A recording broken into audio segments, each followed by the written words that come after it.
तर ओव्हरऑल पहिल्यापेक्षा आतापेक्षा तुमच्या जिंदगीमध्ये किती ऑलमोस्ट किती दिवस तुम्ही आम्हाला बेडवर होतो? किती दिवस? 1 महिना 2 महिना तर आंघोळीच थोडं धुणं नाही, काही नाही, लय परेशानी उचलला सर. काय కాలు నొప్పులు, నడుము నొప్పి,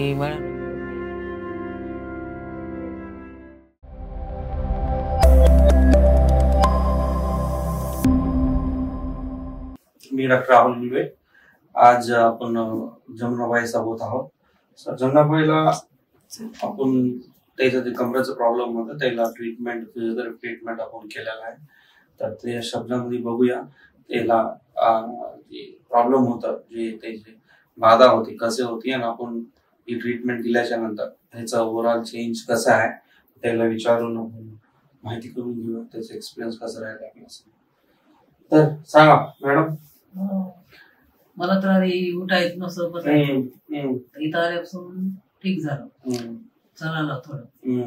म्हणजे काय नेमकं कसं राहत होतं तुमचा ट्रीटमेंट करण्याच्या पहिला, आणि किती दिवसापासून होता प्रॉब्लेम? मला हे मुंगे येत होत्या 2-4 वर्षापासून, 4 वर्षापासून.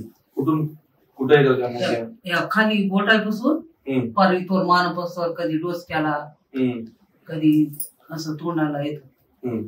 तरी कमजोरीनं म्हणत होते डॉक्टर. आम्हाला हे माहित नव्हतं की असं मुंग्या तयाबद्दल आहे. कमर किती वर्षापासून दुखत होती? हे 4 वर्ष.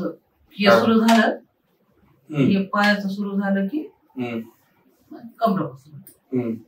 एकीकडे दोन्हीकडे? आधी ह्याच्या आधी ते थोडं ते टेन्शन न तोंड वाकडं झालं.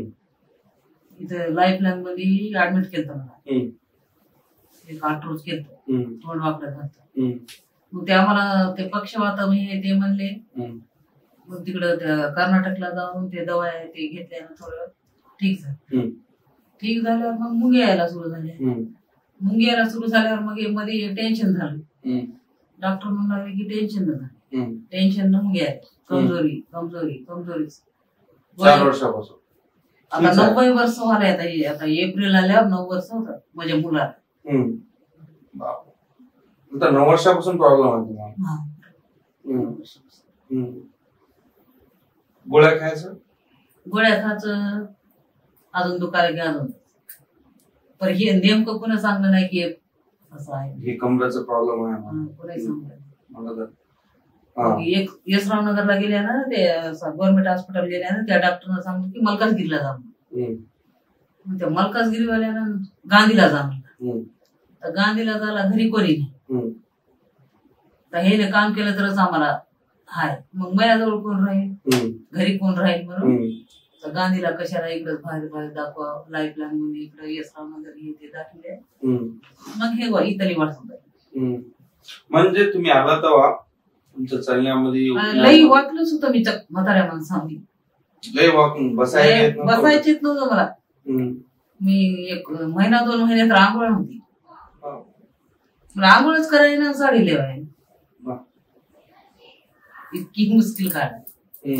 आता थोडं ठीक झालंय. आता माझं मला मी इथून तिथवर चालायला सडकपासून, या सडकपासून कसं होत होतं, म्हणजे चला येणं बसायला मला सलकुनी करायच्या मुंगे यायच्या पाहायला. मुंगे आल्या की खालीच बसा वाटत, चलूच द्यायचं नाही, चलूच द्यायचं नाही. सिल्काच नुसत्या पाहायला. आता मी थोडं थोडं छातीमध्ये होता सिल्का. ते आता कशामुळे वाल्यात काय नाही, काहीच माहित नाही. तर आपण ऑलमोस्ट 28 आणि 21 ऑलमोस्ट आपण लई दिवस ट्रीटमेंट द्यावं लागलं तुम्हाला कमी होण्यासाठी. म्हणजे कसं माहिती कशी झाली अशोकाच्या? असंच कधी कधी 1-2दा टीव्हीवर बघली होती. टीव्हीवर बी येते की ऍडव्हर्टाईज येते की टीव्हीवर. मग आमचा एक माझा चुलत भाऊ पुण्याला आहे. त्याला म्हणला, बाई तू किती ती पडून राहतेस, पुण्याला ये. तर मी म्हणले पुण्याला नाही बाबा, येणं जाणं, अजून तिला बसायना उठायना, जवळच कुठेतरी डॉक्टरला बघावं आपण इथंच. मग असं येता जाता आम्ही बघू लागल्या होत्या की दवाखान्यामध्ये इथून जावं यशरावनगरला, गांधीनगरला, यश पादून पशी, तिकडे कृष्णवेणी पशी जात होत्या. लई डॉक्टरला भेटला होता? लई डॉक्टरला भेटले हैदराबाद पुरे. मग इथून कधी मध्ये जात होत्या. त्याच्यानं मग एकदा दोनदा झालं. मी उभं राहून मी बघलो होतो एकदा दोनदा, असे लंगडी बिंगडी माणसं येऊ लागले. त्याच्यानं थोडं माहित करून घेतली आम्ही. कुणाला पुसून तरी डायरेक्ट तुम्हाला येऊन आम्ही भेटाय नाही, असं कुणाला पुसल्या. मग मंगेच ड्युटी करायला की ते आमचा पुतणी आहे, आमच्या देराचा मुलगा आहे. त्याच्याकडून थोडा पत्ता म्हणून असं करून मी थोर आले. मग नवनाथनं थोडं नवनीत त्याने मी म्हणले इथं चला बरं म्हणले, आता पुण्याला येते आम्ही आले. तर मग आल्याच्या नंतर किती दिवस ट्रीटमेंट घेतल्याच्या नंतर थोडा बहुत फरक येणं तुमच्या बॉडीमध्ये सुरू झालं? 1-2-3 महिने तर मला काहीच कळलं नाही बघा. सुया टोचल्या माहित होईना गेलं आणि काढलेलं माहित होईना गेलं, आणि ते इंजेक्शन द्यायला मला माहित नाही. जास्त मुंगी चावल्याने होईना गेलं, दिलंय की नाही की वाटायचं थडगारा, म्हणजे बाडीच तडगार. काही पोचलेलंही मला कळणार, काही चावलेलंही मला कळणार. असं होणार. आता थोडं आज थोडं जरा समजलं बघा, थोडी मुचकुनी मुंगी चावली वाटलं. ओके. तर आता जी तुमची तब्येत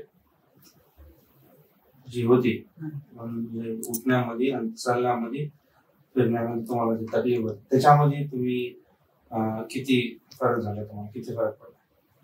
फरक आता मला तेव्हा रुपया होता बघा दुखणं. 60-70 पैसे असा फरक मला चालण्यामध्ये वाटत. तुमचं चलनामध्ये 60-70%. दुखण्यामध्ये दुखायचं थोडं कमी आहे. किती %? अजून एक 10-15-20% आहे बघा माझं दुखणं. कसं म्हणलं तर एक 80% कमी झालं. तर ओव्हरऑल पहिल्यापेक्षा आतापेक्षा तुमच्या जिंदगीमध्ये किती दिवस तुम्ही बेडवर होतो?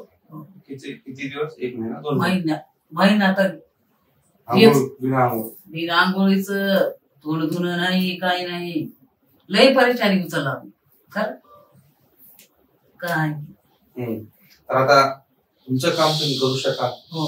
उठणं बसणं माझं मला पाणी घेऊन प्याला भांड्यातलं, म्हणजे मला थोडी रोटी घेऊन खातो.